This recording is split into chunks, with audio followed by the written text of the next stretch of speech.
guys, and welcome back to the Saints Video channel for Southampton content for our transfer window roundup. It is the end of the summer transfer window. It's not really even summer, it's closer to winter now, so it's all been a bit weird, but we are at the end of the window. We have got the players that we needed, in my opinion. We're going to talk about the window, discuss who's come in. Of course, we've had 2 new players coming in over the last 2 days. We didn't get a video out for either of them. I kind of wanted to take the opportunity to talk about it all and just reflect on the window as a whole and talk about these 2 new players in one video. But before we get into it, of course, make sure you've hit that subscribe button. We're nearly at 3,000 subscribers, so please make sure you're hitting that subscribe button with notifications turned on. Follow us on our socials, and once again, a big thank you to Pitch Sport for sponsoring the video. Link in the description if you haven't yet downloaded the app. Right, let's get into it. Yeah, so to start off with, let's talk about the brand new signings because we haven't spoken about them yet. Of course, Ibrahima Diallo came in on Sunday, a midfielder from Brest, 21 years of age. I can't tell you much about him, in all honesty. I'd never heard of the guy until we were linked with him, but from what I've read, it's all positive. Of course, we had a bit of struggles with getting midfielders in this window. Of course, if you cast your mind back a couple months ago, McKennie, obviously that fell through. He went to Juventus. Even Van Gare, or however you pronounce his name, a couple of weeks ago, or a couple of days ago, sorry, he ended up going to PSV because he could get a work permit in England.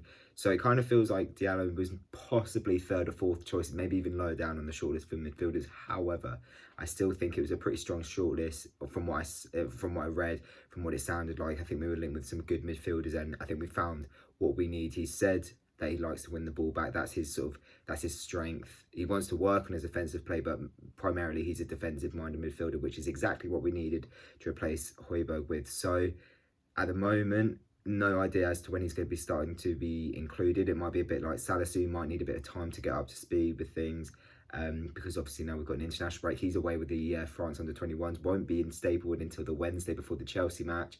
So I think it'd be a big gamble almost to have him starting at Stamford Bridge, especially with Romeo playing really well in the last 2 games. But we'll see how that one goes. And of course, Theo Walcott announced last night that he was coming in on loan. It's a really nice story. I think, being realistic, will he be a massive impact on the squad? Will he be a massive impact on the team? I don't really think so. I wouldn't say he's past it, but 31-year-old winger, he's not going to set the world alight for us, in my opinion. But the fact that he's a Southampton boy, you know, he was made here. We obviously mean a lot to him if you've watched his interview, and I think it's a good option. Definitely, we needed a winger more on the right hand side with well, first of all, Buffal going. Redmond has had a few injuries. Gineppo's generally quite injury prone. Armstrong's in and out as well. So I think it was good to get another option, definitely. And like he said in his interview, he's going to provide experience. You know, we've got Teller, for example, coming through. He's more of a right-hand sided winger. He's going to be great for Teller and his development. Just a bit of advice and a bit of inspiration. But yeah, the nostalgia of the deal is just superb. I'm so happy that he's back. I think he just needed to come somewhere where he was going to be loved again. He needed to feel like he was loved as a footballer. He wasn't getting that at Everton. And yeah, like I said, will he set the world alight for us? No, I don't think he will. But obviously, I hope he does. It's just nice. I think it's just a nice story, and it's good to have that other option. But overall, 4 players in, spent around £30 million, just over that, which for me, I think isn't bad going. Given how it looked a couple of weeks ago, it looked like we weren't going to sign anyone and we were going to be in real trouble. But the last 2 days have been massive for us. We wanted an extra player. We wanted Brandon Williams coming on loan as well last night, but Solskjaer blocked that move. So at the moment, it's Valerie and Vogins as our fullback backups, which, you know, I'm pretty satisfied with. And then if we look at the outgoings, a lot of Deadwood left last night as well. The likes of Carrillo, he's gone on a free. Buffal went as well. I wouldn't call him Deadwood, actually. I would have quite liked to have seen him stay, but I think he was always going to go this window. Hoyt has gone on loan to Lazio.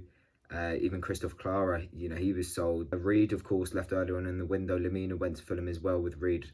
His was a loan deal. Elinusi went to Celtic. Højbjerg, of course, that was the big departure, going to Spurs.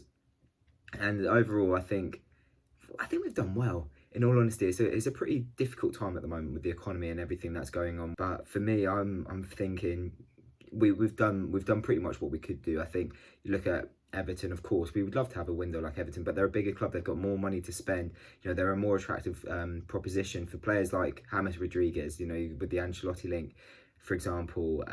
I think comparing us to teams like Everton is a bit unnecessary. It's a bit of a waste of time, in my personal opinion. I think, yeah, okay, we haven't spent a lot compared to other teams. You know, look at Villa; they've spent quite a bit as well. Once again, but I think we've spent well. I think we found bargains here. I really do feel like, for me, my favourite deal is probably the Walker Peters one. I think the way he played for us on loan, especially after the restart, he was just superb, and we needed a new right back. I also think getting Salisu in on £10.9 million is an absolute steal. Given what I've read about him, I can't wait to see him start playing for us. Even though Vestergaard and Benrek are starting to form a pretty good partnership, so I think we're in a really good place at the moment in terms of transfers. Definitely feel like we've got enough players to get us through till January. It's gonna be a busy schedule. You know, we've got to play 38 Premier League games in what's a month less than usual, so there will be a bit more fixture congestion. Of course, we don't have the cup anymore. We're gonna have to wait till January until we start in the FA Cup. So at the moment, it's just all Premier League. So yeah, I'm pretty confident that we've got the squad we need. Of course, ideally, more players, better players. But like I said, I think we've got some bargains here. I think we've done all right. So I'd love to hear what you guys have to say about our transfer window.